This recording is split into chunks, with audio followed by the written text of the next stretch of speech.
Hey, what's going on guys? Caleb Wisted here, and today we are covering everything you need to know about set lines for ice fishing.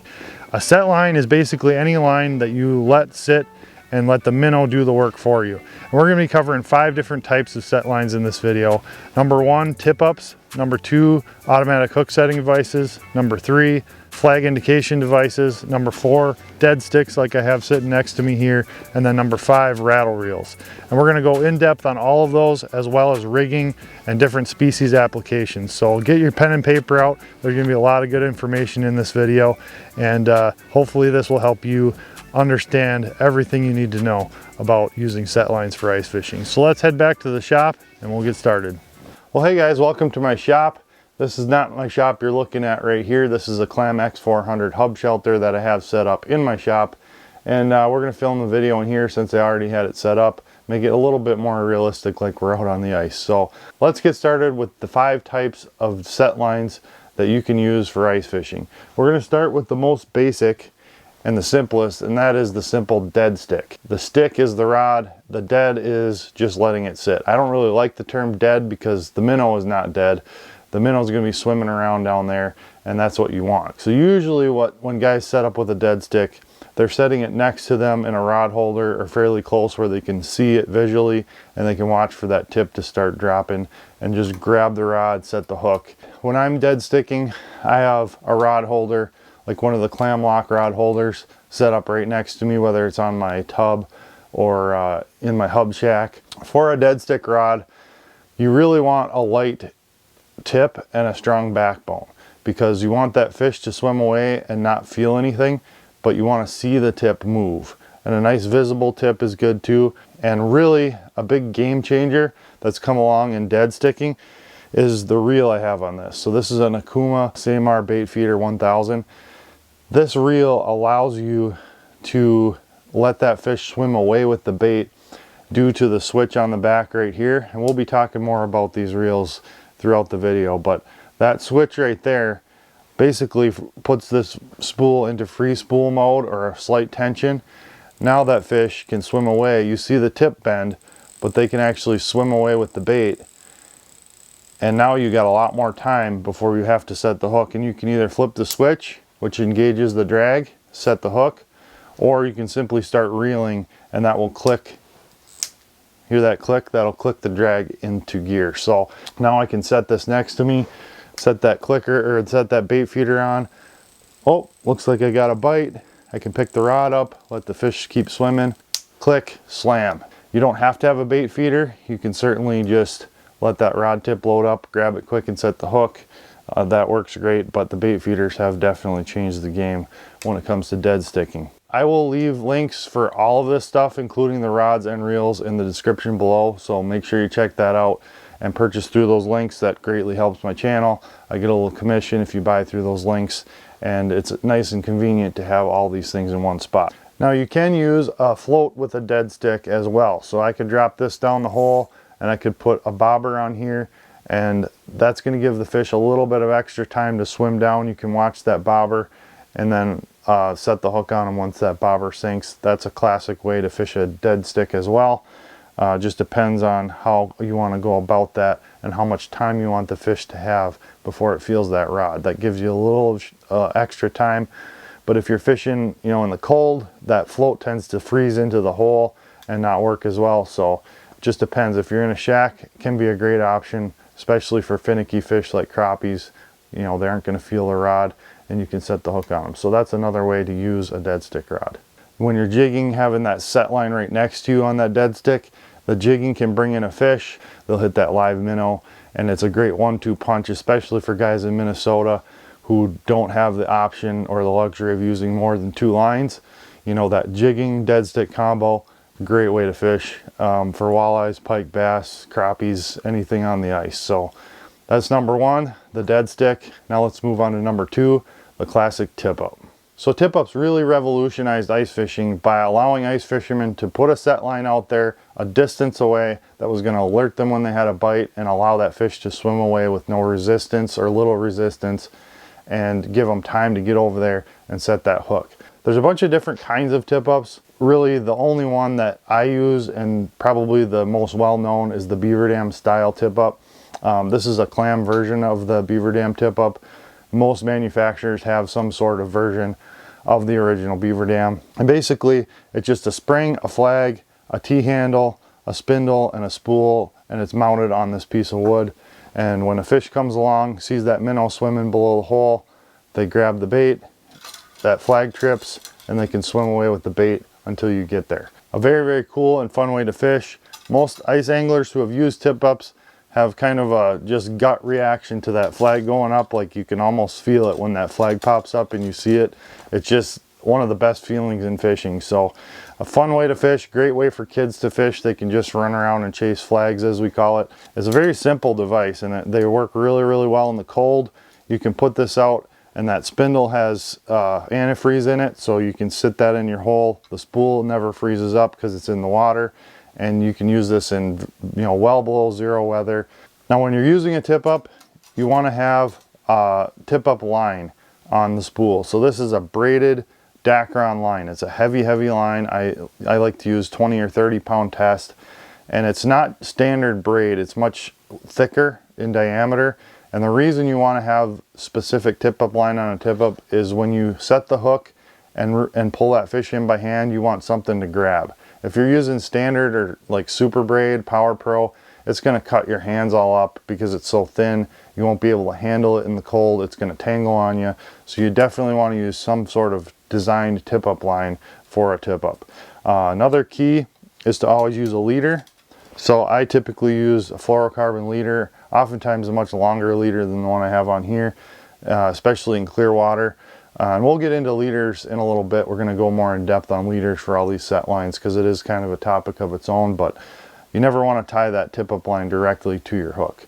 And a third key to tip-up fishing is to have a super smooth spool. So this one, when the flag trips, you can see it takes almost no pressure. There's almost a bow in the line. It's so little pressure to pull that spool.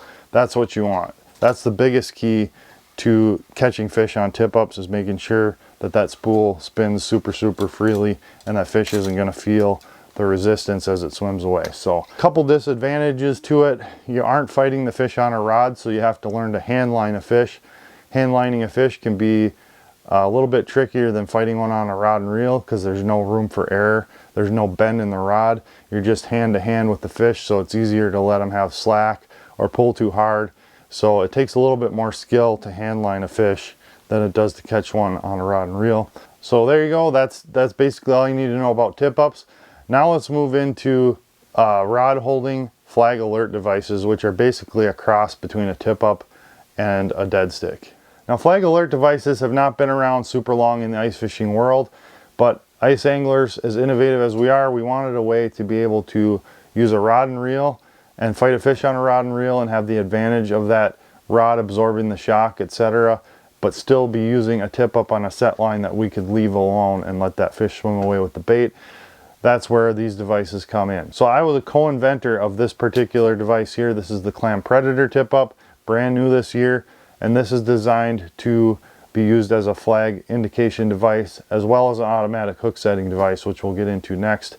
But I have it set here as just a flag indication device. So basically when the fish takes the bait, it's going to pull that line down and the fish is going to swim away with that bait, and we get a flag alerting that there is a bite. I've been really, really liking using bait casters when it's above freezing, because I can just open that bail, put the little bit of magnetic brake on that, and that fish can swim away and feel almost zero resistance, but you're not gonna have a backlash if he really takes off. That magnetic brake will slow it down. This will not work very well when it's super cold because bait casters just tend to freeze up much easier than spinning reels. But if it's warm out, this bait caster is great. This is a St. Croix Premier ice rod. It's a great little 32-inch or 34-inch stick. It's got a nice backbone on it, and this is one of the new 7 bait casters that St. Croix came out with this year. So this is a really good setup. Caught a bunch of fish on this already. When you're going to use a spinning rod with this setup, you can use your dead stick. That's 100% fine to use with this. We can set this up with the bait feeder setting. So just like we had on our dead stick in the shack, we can set this up as a bait feeder. So we just tuck this line in this little notch here, and we just flip that switch on the bait feeder. When the fish takes the bait, he swims away. He can use that, you know, you can hear that line coming off the reel. You get there, you grab the rod, set the hook, just like we did on our dead stick in the shack. The only difference is we have a flag to let us know that the fish is taking the bait. So that works really well. If it's not super windy, you can just set this up with an open bail, and that 100% works as well. It works great. Then the fish has no resistance whatsoever. You just have to watch it when it's super windy to make sure you face this in the right direction so the wind isn't blowing the coils of line off of that reel. I've been doing this a bunch this year already with these clam predators, and it's a really cool setup, and it kind of gives you the best both worlds of a tip up and a dead stick. So now let's get into the automatic hook setting device. Hey, before we get into automatic hook setting devices, if you guys are getting any value out of this video, I would really appreciate it if you would like and subscribe to the channel if you haven't already. I've got lots more videos like this one and lots more coming, so thanks, I really appreciate it. And also, please purchase any products in this video that are linked below through those links, because it really helps out the channel. And thanks again, guys. All right, let's get into automatic hook setting devices. All right, guys, now I have converted this clam predator to an automatic hook setting device. All I did was simply move this trigger back and this trigger forward with one pin, and now this trigger is an automatic hook setting trigger. So if you're in Minnesota, you can leave this trigger home. It's not legal to use in Minnesota, although the regs are changing soon. They're still not legal as of the recording of this video in Minnesota. So we designed this thing to make sure that you could use it in both states, or any state legally. But any other state but Minnesota, as far as I'm aware, you can use an automatic hook setting device like this. And we designed the clam predator tip up to have a flag that works with the automatic hook setting as well. So it works for both. Now, an automatic hook setting device is basically designed to be engaged to a trigger. So you bend your rod down and load the rod. When the trigger pops up and the fish takes the bait, that rod is going to snap up and set the hook. That's super important for fish that want to take the bait quickly and run with it and drop it. Fish like crappies, perch, trout, finicky walleyes, sometimes bass. That's really when you want to use an automatic hook setting device like the clam predator. And basically when a fish takes the bait, he's going to run just like that. And then he can fight the drag, and it hooks the fish before you get there. It's the only device designed to actually hook the fish before you go and set the hook yourself. So when you get there, that fish is going to be already on. You don't have to worry about setting the hook. You just simply grab the rod and then fight the fish like you normally would. For trout and salmon, huge game changer. Really 10-to-1 odds that you're going to land a trout or salmon on this versus a standard tip up or a flag device, because they just love to grab the bait, spit the hook. Same with crappies and perch. I mean, you put a crappie minnow down there on this thing, you can set it super light. It can be set to almost a hair trigger right at the edge there. So a fish like a crappie or perch swims up, grabs the bait, just tap, wham, you got them. Now, as far as a rod and reel setup for automatic hook setting, you want a fiberglass rod that bends over the whole blank. This is a rod you want to load up so that it snaps up really good and then has a good backbone to absorb those head shakes and hold that fish once you hook it. When I'm spooling up a rod for this specific purpose, I almost always use monofilament, because monofilament stretches. It's like a rubber band, and the fish can shake its head. It can, you know, swim away, make big runs, and that line just stretches and absorbs the shock of that fish. So unless I'm fishing really deep water where I want to, you know, take up a lot of slack and slam that hook home, I'm not going to use braid unless I'm, you know, really deep typically. So mono's the way to go. I usually use 8-pound. I haven't had any issue with that being too light. Even for pike and bigger fish, I do just fine with 8-pound for my main line. And then again, we'll talk leaders in a little bit once we get into that. So that's your basic hook setting device. and it's one of my favorite ways to fish, if not my favorite way to fish on the ice. There's just something about seeing that rod pop up and then bend back down as that fish takes a run, going over there and fighting that fish. So great way for kids to fish. Again, they can just run over there, grab the rod. They don't have to set the hook. It's super simple. They just start reeling. So it's a really fun way to fish and very, very effective. All right, so the last design I'm going to talk about is the rattle reel.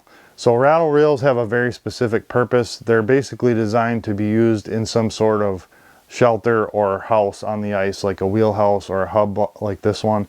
And they're designed to just sit over the hole. There's just a simple spool with some rattles in it. You're going to drop your line down like this, let the fish take the bait, and when they swim away, you're going to hear those rattles and bells inside, and it's going to alert you that a fish has the bait.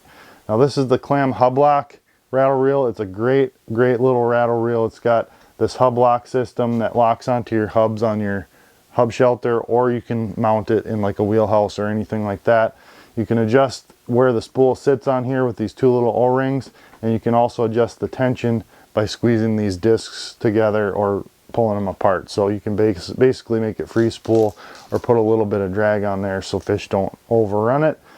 And you can swing that. It's a swivel mount, so really good rattle reel for you guys who are fishing in houses a lot and like to use that like in your overnight trips and stuff. So I've got this spooled with glow-in-the-dark clam rattle reel line, which is really cool. Turn off the lights and that stuff glows, and it's a great setup. So I'll leave a link in the description for that guy as well. So that's your basic 5 types of set lines. Now let's get into basically what we're going to be using for bait, and then we'll get into rigging, leaders, hooks, and that sort of thing. All right, so let's talk bait.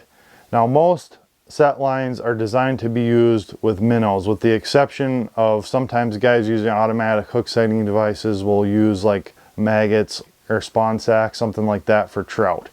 But really, other than that, most species of fish we're fishing for with set lines, we're going to be using some sort of minnow. So there's a few things you need to know about minnows when you're choosing your minnow for your set line.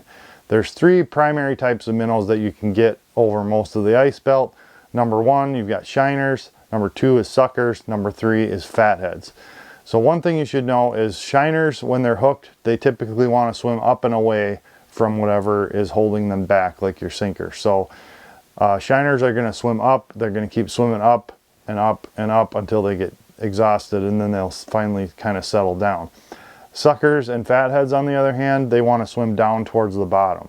So keep that in mind when you're rigging up your minnows, that shiners are going to have a lot different action than a sucker will. Not just a different look, but a different action completely. So that's a nice thing to know when you're setting out a bunch of lines and you want to diversify. So that leads into tip number 2. You want to carry a variety of species and sizes if you can. There's certain days where the fish just want big suckers, and that's what they want. Other days, a small like 3-inch shiner. And then of course for your panfish, you're going to want a crappie minnow or a fathead. So I like to try and bring everything I can with me and test it all out, see what the fish are hitting, and then kind of switch them over to whatever is the best bait at the time. So another thing you should know about minnow choice, when you're fishing with an automatic hook setting device, you want to downsize your minnows a little bit, because when the fish eats that minnow, it's going to set the hook right away. So if they don't have that whole minnow in their mouth, it's not likely they're going to be hooked. So I typically step down a size in minnows than what I would use on a tip up when I'm using an automatic hook setting device. Another key to using minnows on set lines is to almost always hook the minnow through the back, right by the dorsal fin. That's just the right placement in most cases for a hook when you're using a set line. If you hook them through the mouth, they're going to struggle kind of weird. They're not going to swim right. They're going to kind of go against the hook and then kind of fall backwards. It's not as natural. When you hook them through the back, they try and swim away from that hook. And then when a fish eats that minnow, the hook is in place to hook them correctly. So a treble hook is very simple. You just put one treble hook just under the dorsal fin. You don't want to go too deep, because if you go too deep, you're going to backbone the fish, the minnow, and it'll paralyze them so they're not able to swim properly. So just under the skin with one of those treble hooks, just under the dorsal fin. It's a good tough spot to hook them. Now when you're using a single hook, you always want to hook the minnow from back to front, never from side to side. Because when you hook that minnow from side to side, that hook can swing down when a fish eats it, and it can jam in the minnow and not hook the fish. When you hook it front to back and let that hook point backwards, the fish eats it, that hook is in place to set the hook on the fish and hook them right in the top of the mouth. So that's the key to hooking minnows when you're using set lines. Number one, always in the back. Number two, if you're using a single hook, back to front, parallel with the minnow. Now, if I had my choice of minnow for all around, all species, don't know what I'm fishing for, and I just want one minnow, it's going to be about a 2.5 to 3.5 inch shiner. I'm going to hook that on like a number 4 octopus hook, like I mentioned, front to back, parallel with the minnow. You can set that on anything, a set line of any kind, including an automatic hook setting device, and you're going to catch fish. So that's basically all you need to know about minnows.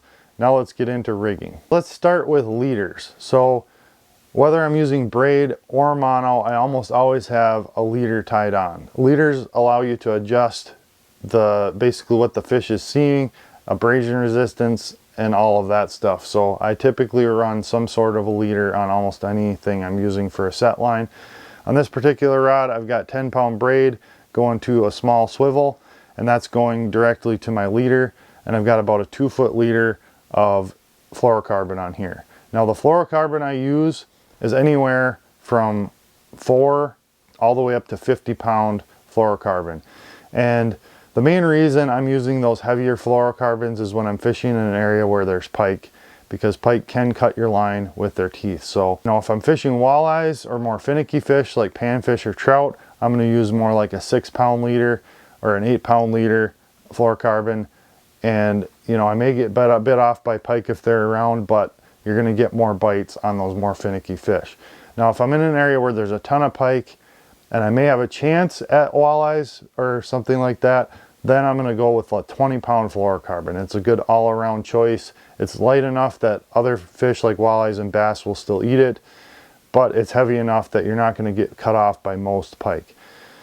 Now, in clear water, I'm going to run a longer leader. I may run a leader all the way up to my spool or up above the ice even, depending on where I'm fishing, because I don't want the fish to see that main line, especially on a tip up where you're using heavy Dacron.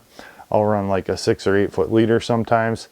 If I'm fishing in dirtier water or stained water, I don't have to worry about it as much. An 18 to 24 inch leader is plenty, and in most cases that will do the job and fish will still bite. But in those finicky clear water situations, I like to go with a little bit longer leader. Now, as far as a sinker, I typically run like a BB size or maybe a size up from BB split shot, just to help that minnow get down and hold it in place. It's still enough for the minnow to be able to swim around with the sinker and kind of tow it around. It's not going to anchor it in place most of the time, but it is going to help you set that line and get the minnow down. So that's pretty much my setup. Now let's get into hooks a little bit. Most people, when they're setting up tip ups and set lines, they use far too big of terminal tackle, hooks, swivels, all of it. So I'm using like size 14, 12, 10 trebles most of the time. I'm not using those big giant shark hooks like we used to use when I was a kid. You don't need big hooks, and as a matter of fact, they're a detriment, because when you get a fish that eats the bait and has a giant treble hook in its mouth, it takes much more force to set that hook, and you're going to hook them deep most likely, because that hook's just going to lodge right where it's at in the back of their mouth. When you're using a smaller treble, it'll pull out their mouth and hook on the corner or the edge more often.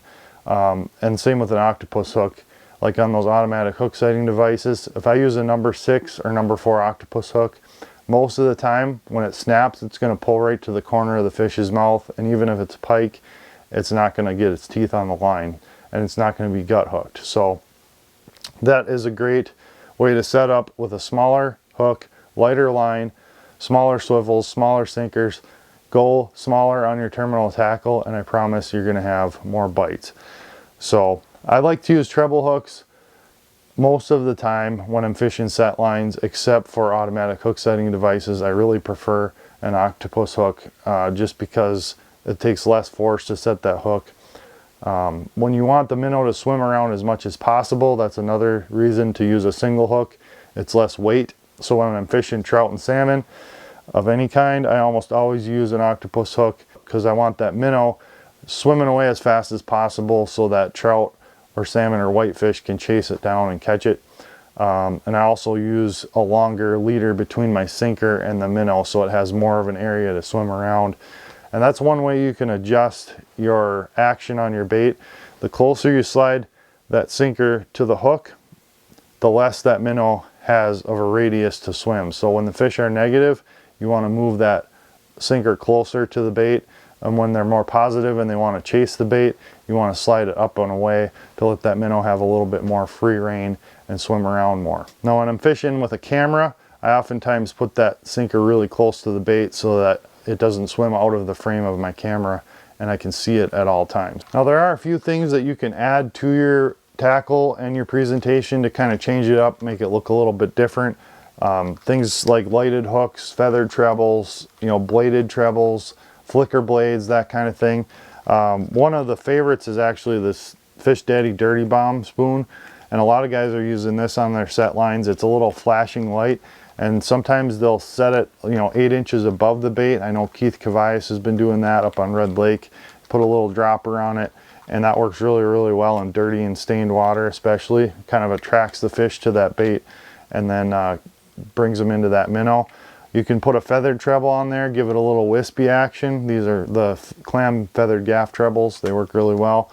The VMC bladed hybrids, that gives it a little flicker off the side of the minnow, or you can put a flicker blade up the line. And in Minnesota, I should mention, when you're using treble hooks, they have to have some sort of blade technically to be a lure, so you're not using too many hooks on that leader. Most of the time, I prefer not to have anything extra around my minnow, but at times it really can make a difference.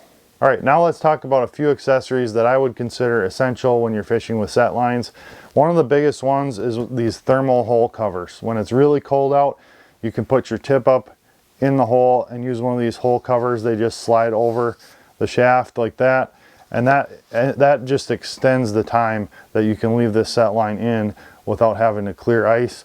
Now when you're using an automatic hook setting device or a flag indication device, you put the line straight through this hole and it does the same thing. It just extends the time that you can have that out without having to clear the hole of ice. So that's definitely essential. So when it comes to sensors and different things to alert you when you have a bite on a set line, either at night or when you can't keep an eye on it directly, there's a lot of options out there, a lot of lights and different things. The only thing I really use anymore is the Vulture Systems setup, and it comes with a little handheld sensor. It's a radio signal, and basically I set these up either on a tip up or a predator tip up, anything that has a flag that pops up, and I simply clip the little alligator clip on the flag, set this in either the clip that it comes with or just set it on the ice. As soon as that flag pops up, it pulls the magnet off, and I know within literally a second when I have a bite. This also has numbers on it, so I can tell which tip up it is that's gone up without even looking. I know number 1 is that way. When you get out there, there's a flashing red light. You can see it immediately. It's a visual indication. And then when you get catch a fish, you just reset it. It turns green, clip it back on your flag, and you're good to go. So these have like a 1.5 mile range. It's a radio signal. They're flawless. I've never had one fail on me. And there's lots of other good features. I've got a whole video on the Vultures, so I'll leave a link below in the description for that. And I also have another video on lots more measures you can take to keep your hole from freezing. So I'll link those 2 videos below. So that's pretty much all I've got on set lines. I hope this was a good comprehensive guide for you. I hope you learned something. I'm gonna leave another video right here for you guys. Thanks for watching. Make sure you sub to the channel for more videos like this one, and we'll catch you later. Get hooked up.